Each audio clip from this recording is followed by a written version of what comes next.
Hello, this is Willie with A Course in Miracles. We're ready for Workbook Lesson 37, My Holiness Blesses the World. But before we get into that, let's talk a moment about yesterday's lesson. Did my holiness envelops everything I see? Remember, we were to do that lesson with our eyes closed and then open. As we saw things, we would say, My holiness envelops that rug. My holiness envelops that wall. My holiness. What is my holiness? I'm not saying that I'm clearly understanding this, but through the years, I've come to decide that the word wholeness and the word holiness have a very close, perhaps, etymology, but the way that we use them may be a little different, but maybe we should use them a little more similarly. Holiness is the idea that it's all whole. It's we're all connected. It's the opposite of separation, and I think that's what the master's trying to get us to see here. We've always used the word holiness to mean sacred, to be set apart for God, more pure. Well, that's okay. That's a good meaning, but let's don't think that it is separate, because it is actually what is whole. It's the illusion that is not real, that is separate from ourselves. So, so when we did that lesson yesterday, and we're not to be in a hurry. Remember, our last sentence said, make the applications, the shorter applications, slowly, as effortlessly and unhurriedly as possible. So, as we were to look around, and that fig is my holiness envelops everything I see. My holiness envelops that fig. As I look at that fig, I say, well, my holiness envelops that fig tree. My holiness, my holiness. What's he trying to tell us? Well, he was trying to tell us that we're connected with it, our wholeness. That's sacred. And if we can start getting this sense that I told you the other day about how that we're all individual cells in the body of Christ, we'll start getting a sense of our unity, that there's nothing that's ever lacking. We're part of this whole that I like to think of as God, of Christ. Well, that's kind of what we're going to be getting into today. My holiness blesses the world. So we're going to move right on into the next concept, which is a continuation of where we've been. And before we do, let me just mention one more thing about, or something about, these are some more cruciferous vegetables that grow good in cool weather. These are Long Island Brussels sprouts. And, I've shown you now for the last few days broccoli, cabbage, cauliflower, now the Brussels sprouts, kale, and I say cabbage, yeah. All these are cruciferous vegetables, which are really, really good for humans and for people. and and they grow good. They'll withstand some frosts, like I said. All the cruciferous vegetables, and they're very, very healthful. Lots of healthful benefits for the human body. I'm kind of a nutritarian in the sense that Joel Furman, if you want to listen to some good videos from a medical doctor, he came up, coined the word nutritarian diet, which basically is low caloric intake with a high micronutrient intake. So he really emphasizes getting lots of micronutrients, and it just makes sense. I try to make a point of eating a little bit of anything I cook steamed, or usually steamed is how I cook my vegetables and most of the foods that I eat. Uh, I try to have some of them raw too, assuming it's a food that can be eaten raw, which most foods can. There was that one the other day. I said, be sure you cook it. Well, I wouldn't eat it raw again. That was the yucca root. I had quite a fun experience with that, learning. Anyway, okay. My holiness blesses the world. So let's go on to our lesson now for today. This is our my second lesson. My holiness blesses the world.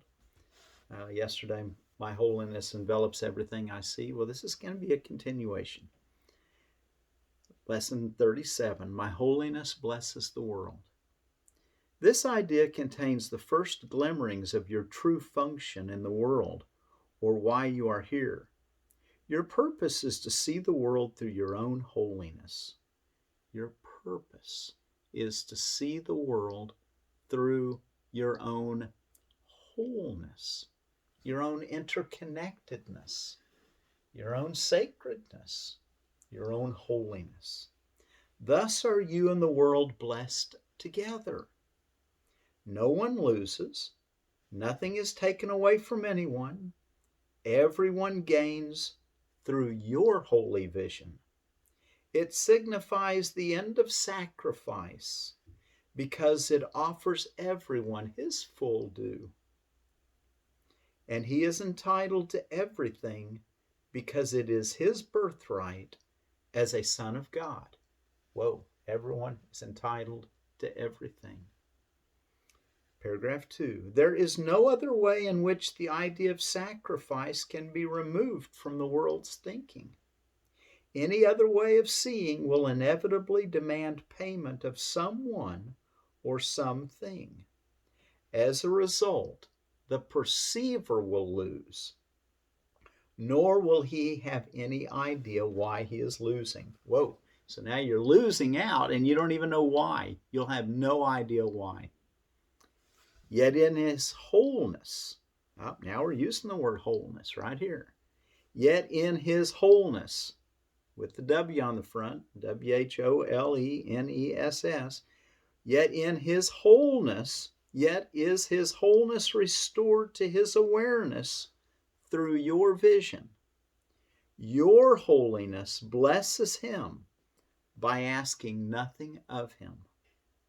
Those who see themselves as whole make no demands. See that? Isn't that beautiful? We don't need anything from anyone else because we know that if it's to be given to us from them, it will happen. We don't have to have any requirement that anyone do anything different than what they do. We're all connected perfectly.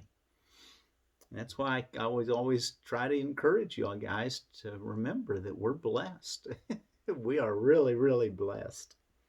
Paragraph 3. Your holiness is the salvation of the world. What? Your holiness.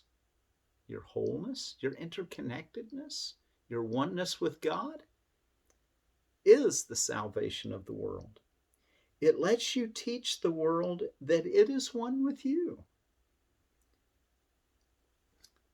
Not by preaching to it, not by telling it anything, but merely by your quiet recognition that in your holiness are all things blessed along with you.